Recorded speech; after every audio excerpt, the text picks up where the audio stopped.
Good morning class. सो देखिए, अब तक हम 2 चैप्टर्स पढ़ चुके हैं। हाँ, कौन कौन से? सही है, पहला गुड, दूसरा हाँ। तो हमने अब तक 2 चैप्टर्स पूरी तरह से फिनिश कर चुके हैं। तो अब हम आज ना 3rd चैप्टर स्टार्ट करेंगे। देखिए, अगर हम सिलेबस के हिसाब से चले तो मेरा 3rd चैप्टर क्या है? Chapter 11, name is force and pressure. ये फिजिक्स का एक चैप्टर है। किसका है? फिजिक्स का। अभी थोड़ा सा आपको और लगेगा ये फिजिक्स क्या है, केमिस्ट्री क्या है, बायोलॉजी क्या है। बेटा आप सुनते रहिए, धीरे धीरे आपको सब आदत लग जाएगी। सही है? तो देखिए, बुक का चैप्टर 3 हमारा सिलेबस में अभी नहीं है, हम आगे उसको पढ़ेंगे भी। लेकिन अगर हम अपने सिलेबस को फॉलो करते हैं तो मेरा 3rd चैप्टर कौन है? Chapter number 11, that is force and pressure. तो अब हम किस टॉपिक को स्टार्ट करने जा रहे हैं? फोर्स एंड प्रेशर को। जैसा कि आपको पता ही है, हमारे बुक में सबसे पहले टर्म्स टू रिमेंबर दिया रहता है, यानी कि ये आपको याद करने के लिए दिया रहता है। लेकिन हाँ, लेकिन आपको रटने की ज़रूरत नहीं है। अब आप सोच रहे होंगे ऐसा क्यों? आप बस परेशान मत होइए, आपने 2 चैप्टर पढ़ा ना, आपको कुछ रटने की जरूरत पड़ी, सब याद हो गया बस। हाँ, आप लगातार वीडियोस देखते रहिए, आपको एक भी चीज़ रटने की ज़रूरत नहीं पड़ेगी। तो हम इसकी मीनिंग समझाएंगे। हो सकता है आपको पूरी तरह समझ में ना आए, हाँ बिल्कुल हो सकता है। अगर पूरी तरह समझ में आ गया तब समझ लीजिए आपकी साइंस बहुत अच्छी है। अगर ऐसा हो जाता है तो आप कमेंट में ज़रूर आज मेंशन करें कि नहीं, आज मुझे बहुत समझ में आ गया। ठीक है? हम ऐसा क्यों कह रहे हैं कि आपको कम समझ में आएगा? क्योंकि ये तो बस इंट्रोडक्शन दे दिया है आपको रटने के लिए। असली चीज़ हम कब सीखेंगे? जब हम टॉपिक्स पढ़ेंगे। तो वहाँ पे जब हम पढ़ाएंगे तो आपको पूरी चीज़ें क्लैरिटी के साथ समझ भी आएगा और याद भी हो जाएगा। चलिए स्टार्ट करते हैं। तो ये आपके नोटबुक में लिखना है आपको, terms to remember, 1st, 2nd, 3rd, 4th, 5th, 6th and 7th। तो आइए एक एक करके डिस्कस करते हैं। विजिबल है पूरा? हाँ। तो फर्स्ट, कॉन्टैक्ट फोर्स। क्या है? Contact force. अच्छा, कॉन्टैक्ट फोर्स जानने से पहले आप तो ये समझ लीजिए फोर्स क्या है। फोर्स क्या है? देखिए, जब हम किसी चीज़ को धक्का देते हैं या जब हम किसी चीज़ को अपनी ओर खींचते हैं, ठीक है, तो ये जो पूरा प्रोसेस है, ये जो पूरा प्रोसेस है, इसी प्रोसेस को हम क्या कहते हैं? फोर्स कहते हैं। अभी हम इतना डिटेल्स में नहीं पढ़ेंगे क्योंकि जब हमारा टॉपिक स्टार्ट होगा तो हम इसको काफ़ी अच्छे से पढ़ने वाले हैं। तब तक आप बस इंट्रोडक्शन जानते रहिए। तो देखिए, हमारा फोर्स जनरली 2 टाइप में बटा होता है, contact force, non contact force. तो हम पहले किसको पढ़ेंगे? कॉन्टैक्ट फोर्स को। तो ये कॉन्टैक्ट फोर्स क्या होते हैं? The force which interacts physically. Interacts मतलब जो एक दूसरे के साथ काम करते हैं। दूसरी चीज़ फिजिकली मतलब इन कॉन्टैक्ट, बॉडी में कॉन्टैक्ट होना चाहिए। अच्छा, जब भी हम बॉडी बोलेंगे ना, आपको ये याद रखना, हम सिर्फ अपने ह्यूमन बॉडी की बात नहीं कर रहे हैं। कोई भी ऑब्जेक्ट हो हम उसको बॉडी कह सकते हैं। फिजिक्स के लैंग्वेज में कोई भी ऑब्जेक्ट को आप बॉडी कह सकते हैं।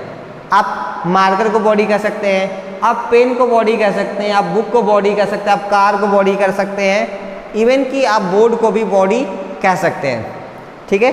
यानी कि जितनी भी सॉलिड थिंग्स हैं आप सबको बॉडी कह सकते हैं फिजिक्स के लैंग्वेज में। आगे बढ़े तो देखिए, कॉन्टैक्ट फोर्स वो फोर्स होते हैं जब 2 बॉडी एक दूसरे के ऊपर फोर्स लगा रही हो, और वो काम तब हो रहा हो जब वो एक दूसरे को टच कर रही हो, जब वो एक दूसरे को टच कर रही हो। जैसे फॉर एग्जांपल अगर हम आपको समझाएं तो देखिए, टूटेगा तो नहीं ना? अभी हम क्या कर रहे हैं? हम इस बोर्ड को धक्का दे रहे हैं, हम दबा रहे हैं। देखिए, हम दबा रहे हैं यानी कि मेरी बॉडी क्या इसके बॉडी को टच किया या नहीं किया है ना? ये देखिए, ये पार्ट पूरा टच कर रहा है। तो ये जो फोर्स है, this is the example of contact force. इसी को हम कॉन्टैक्ट फोर्स कहेंगे। क्या ऐसा भी कुछ फोर्स हो सकता है हम इस पर फोर्स भी लगा दें और हम इसको टच भी ना करें? हाँ बिल्कुल है।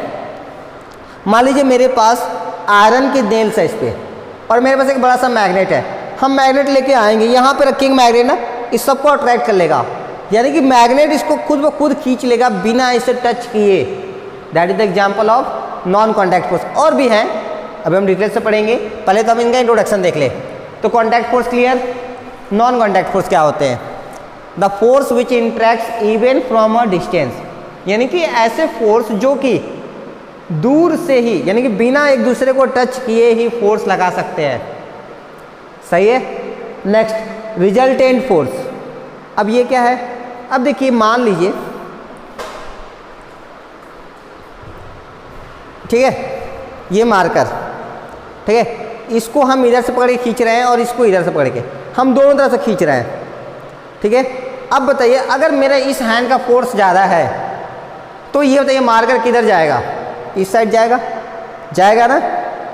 तो देखिए जब भी हम किसी एक ऑब्जेक्ट पे ढेर सारे डायरेक्शन से फोर्स लगाते हैं तो उसमें एक फोर्स ऐसा होगा जिधर की बॉडी मूव करती है, उस डायरेक्शन में लगने वाले टोटल फोर्स को हम रिजल्टेंट फोर्स कहते हैं। क्या बोलते हैं हम, रिजल्टेंट फोर्स बोलते हैं। अब देखिए कैसे कैलकुलेट करते हैं। मान लीजिए हम इस साइड खींचने के लिए 10 न्यूटन फोर्स लगाए। न्यूटन क्या है, जैसे कि आप मास के लिए बोलते हैं 2 किलोग्राम 4 किलोग्राम, हाँ उसी तरह हम फोर्स को न्यूटन बोलते हैं। मान लीजिए हमने इधर 10 न्यूटन फोर्स लगा के इधर खींचा, ठीक, और ये इधर से कोई पकड़ के इसको 5 न्यूटन से खींच रहा है, तो इस पर रिजल्टेंट फोर्स कितना लगेगा, सिर्फ 5 न्यूटन ही लगेगा। कैसे, क्योंकि देखिए 10 इधर लग रहा था, 5 इधर, तो 5 और 5 तक दूसरे को कैंसिल करेंगे, 5 जो एक्स्ट्रा बचा इस साइड में वही रिजल्टेंट फोर्स होगा। दूसरा एग्जांपल लेते हैं, मान लीजिए इस साइड हम 20 न्यूटन फोर्स लगा रहे हैं और इस साइड 30 न्यूटन लगा रहे हैं, तो बताइए पहले ये किधर जाएगा, इस साइड जाएगा क्योंकि इधर का फोर्स ज़्यादा है।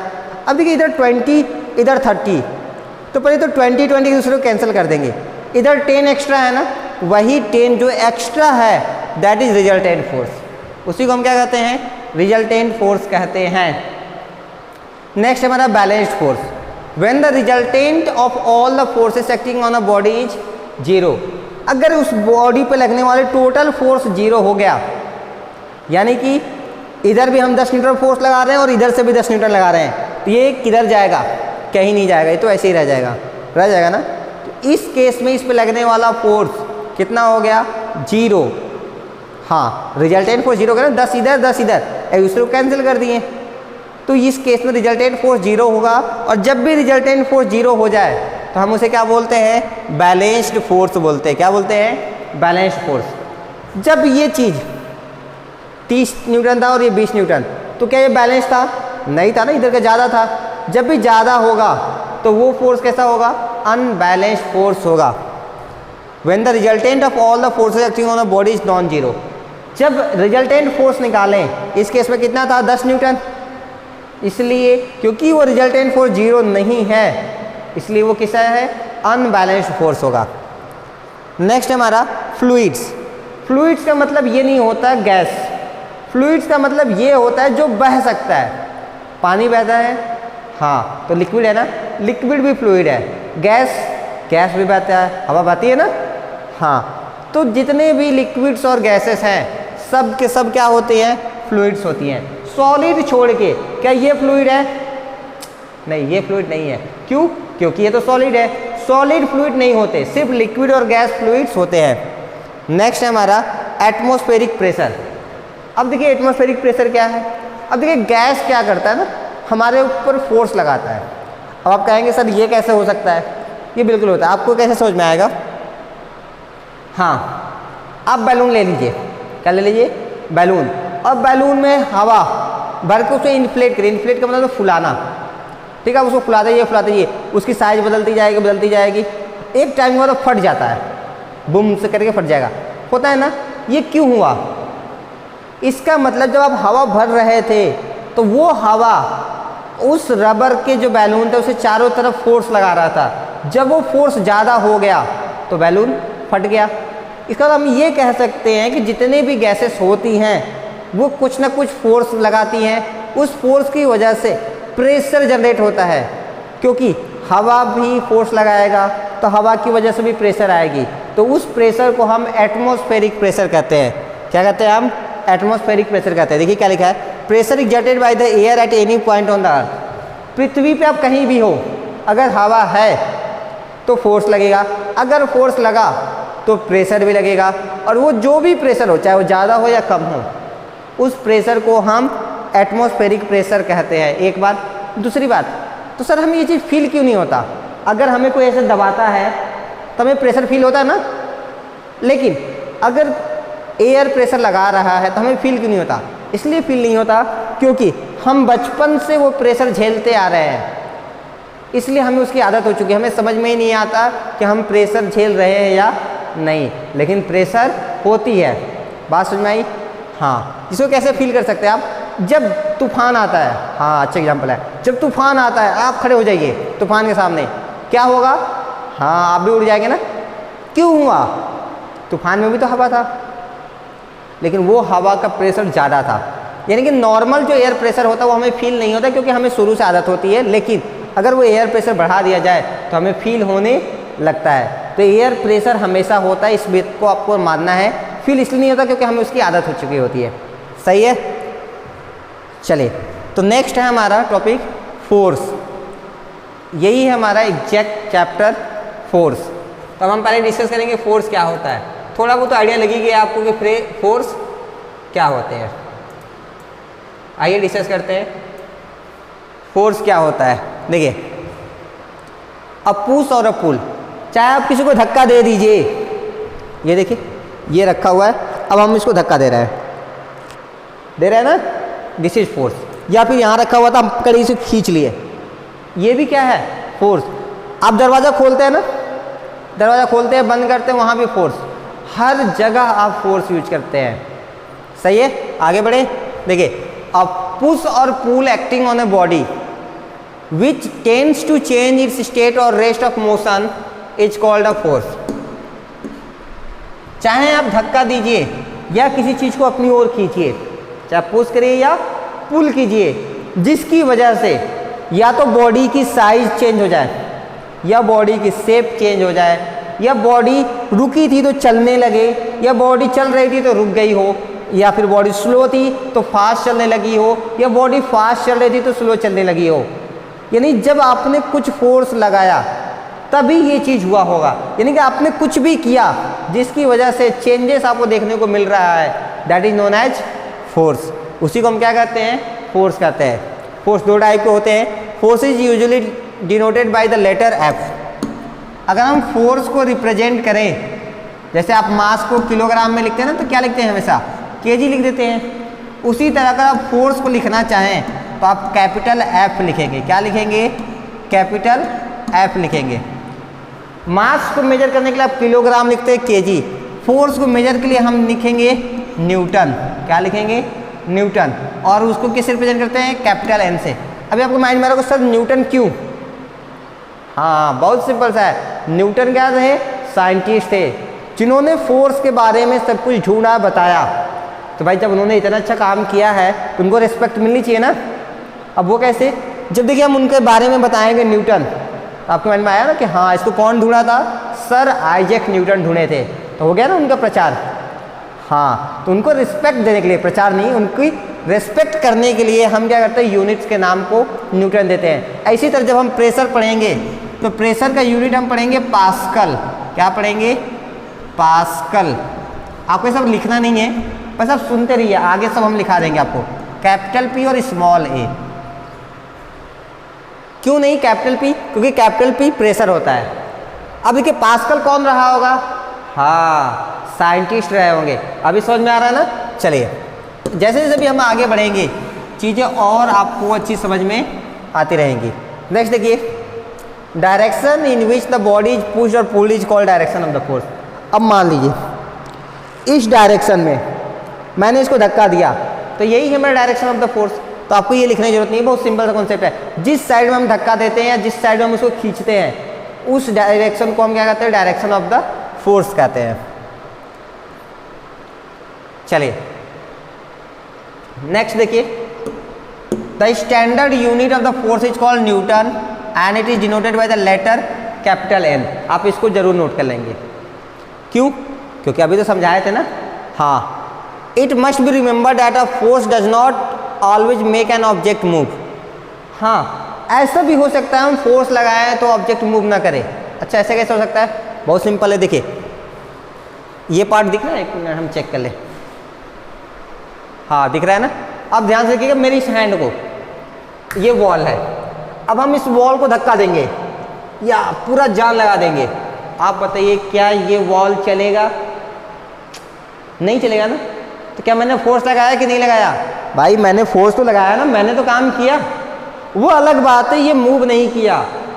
तो जब हम एक लिमिट के ज़्यादा भारी चीज़ पे फोर्स लगाते हैं तो हो सकता है वो चीज़ मूव न करे। अगर मूव नहीं किया तो इसका मतलब ये नहीं है कि मैंने फोर्स नहीं लगाया, मैंने फोर्स लगाया था। बात समझ में आ गई मेरी? ठीक। For example you can push a large box without displacing it from its position. आप क्या कर सकते हैं, बहुत बड़ा सा बॉक्स ले लीजिए, घर पे होगा, आप उसको खूब धक्का दीजिए, वो हिलेगा ही नहीं आपसे। आप छोटे से बॉक्स को मत करिएगा, नहीं तो कहेंगे सर आप तो कहते नहीं हिलेगा, हिल गया। अगर वो नहीं हिला, सबसे बढ़िया एग्जाम्पल दीवार है ना घर पे, दीवार को धक्का दीजिए, कुछ नहीं होगा। इसका मतलब ये थोड़ी कि आपने काम नहीं किया, आपने धक्का लगाया है ना, दैट इज फोर्स। चले, और कुछ दिया था क्या इसमें? नहीं। नेक्स्ट है forces are due to an interaction. Force क्यों होते हैं, फोर्स क्यों लगता है? इंटरेक्शन की वजह से। अब ये इंटरेक्शन दोनों हो सकते हैं, डायरेक्ट और इनडायरेक्ट। डायरेक्ट का मतलब जो फिजिकली कांटेक्ट में हो, एक दूसरे को टच कर रहे हो, जब हम इसको धक्का दे रहे हैं तो टच कर रहा होगा, हाँ, सो हम क्या बोलते हैं, कांटेक्ट फोर्स। या फिर नॉन कांटेक्ट भी फोर्स हो सकते हैं, लेकिन इंटरेक्शन होना चाहिए, दो बॉडी के बीच कुछ ना कुछ इंटरेक्शन होना चाहिए। देखिए, we have seen from the given example that whenever a force is applied in the form of push or pull, there is some kind of change in the state of motion of the object.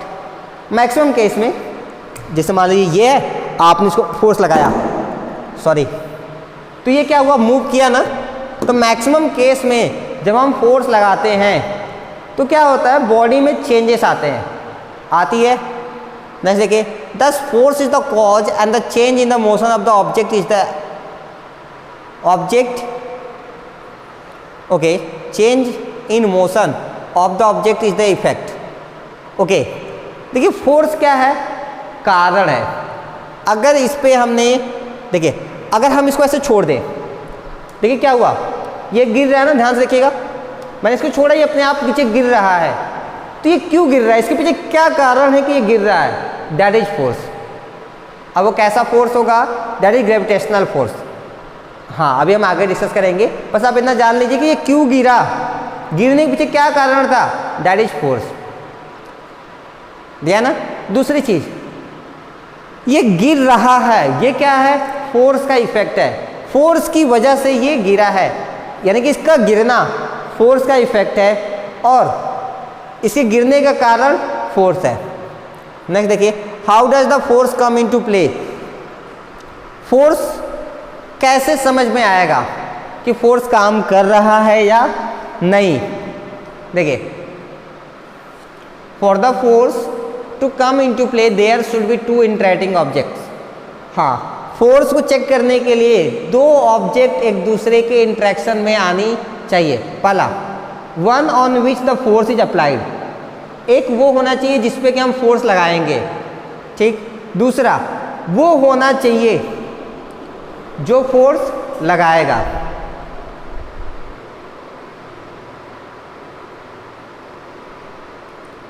ठीक है, अभी थोड़ा सा बड़ा कर दिया ना, थोड़ा अच्छा दिखेगा आपको। हाँ, अभी सही है। चलिए, तो देखिए, दो ऑब्जेक्ट होनी चाहिए, एक वो ऑब्जेक्ट जो कि खुद फोर्स लगाएगा, दूसरा वो जिस पे कि हमें फोर्स लगाना है। जब हम वॉल को धक्का दे रहे थे तो हम वो ऑब्जेक्ट थे जो कि धक्का लगा रहे थे, दूसरा ऑब्जेक्ट ये वॉल है जिस पे हम धक्का लगा रहे थे। देखिए दूसरा, for example consider a man standing behind stationary car. आप एक आदमी को मान लीजिए जो कि पिक्चर में दिख रहा है कि एक रुकी हुई, स्टेशनरी का मतलब स्टॉप्ड। हाँ, फिजिक्स के लैंग्वेज में या साइंस के लैंग्वेज में स्टेशनरी का मतलब हम स्टॉप्ड मान के चलते हैं, जो चीज़ रुकी हुई है। एक कार है जो कि रुकी हुई है, उसके पीछे खड़ा है। Will the car move due to the mere presence of the person behind it. क्या उस आदमी के पीछे खड़े रहने की वजह से कार मूव कर सकती है? कोई चांस नहीं है। ऐसा थोड़ी होगा कि आप कार के पीछे खड़ा हो जाएंगे तो कार चलने लगेगा, नहीं। दो बातें होंगी, या तो जब ये स्टार्ट करके ड्राइवर कार चलाए तब चलेगा, या फिर ये इंसान जब इसको धक्का देगा तब चलेगा। आंसर है सर्टेनली नॉट। कंफर्म है कि कार अपने से चलेगी नहीं। तो देखिए फिर कैसे चलेगी। Now he pushes the car. अब दूसरे केस में क्या कर रहा है, वो धक्का लगाना शुरू कर दिया। अभी भी हो सकता है कि वो मूव ना करे, अगर कार बहुत ज़्यादा भारी है तो मूव नहीं करेगी, लेकिन हो भी सकता है कि अगर कार थोड़ी हल्की हो, आदमी हेल्दी हो तो कार मूव करे। The car begins to move in the direction of the force. जब वो धक्का लगाने लगा तो कार क्या हो गई, चलने लगी। Thus interaction between the car and the man resulted a force to act between the two. अब ये मैन और कार के बीच का इंट्रैक्शन था जिसकी वजह से यहाँ पे कार क्या हो गई, चलने लगी। अगर वो चुपचाप ऐसे खड़ा रहता, कहता कि जाओ कार जाओ, क्या कार जाती? नहीं। वो कार इसलिए अब जा रही है क्योंकि ये आदमी पीछे से धक्का दे रहा है। हो सकती है कार खराब हो, आप अपना दिमाग ना लगाएं। सही है, तो आज हम इतना ही कवर करते हैं, लेकिन नेक्स्ट टॉपिक क्या है? नहीं, अभी इसको भी फिनिश करते हैं। देखिए, interaction between the two bodies में और may not involve a direct physical contact. ये लिखना नहीं है आपको, बस समझते रहिए। हो सकता है कि डायरेक्ट दो बॉडी एक दूसरे के टच में हो, या ये भी हो सकता है डायरेक्ट दूसरे के बॉडी के टच में ना हो। एक एग्जाम्पल हमने लिया था जब हम धक्का दे रहे थे, दूसरा एग्जाम्पल हमने लिया था जब हम मैग्नेट ले रहे थे। तो एक में कॉन्टैक्ट जरूरी है, एक में कॉन्टैक्ट की रिक्वायरमेंट नहीं है। तो देखिए, तो non contact force interact even from a distance. जो नॉन कॉन्टैक्ट फोर्स होते हैं वो दूर से ही अपना इफेक्ट दिखाते हैं, जैसे कि मैग्नेट। दूसरा देख लीजिए, आपको ये सब लिखना नहीं, बस समझते रहिए। तो contact force interact physically to see the force come into play.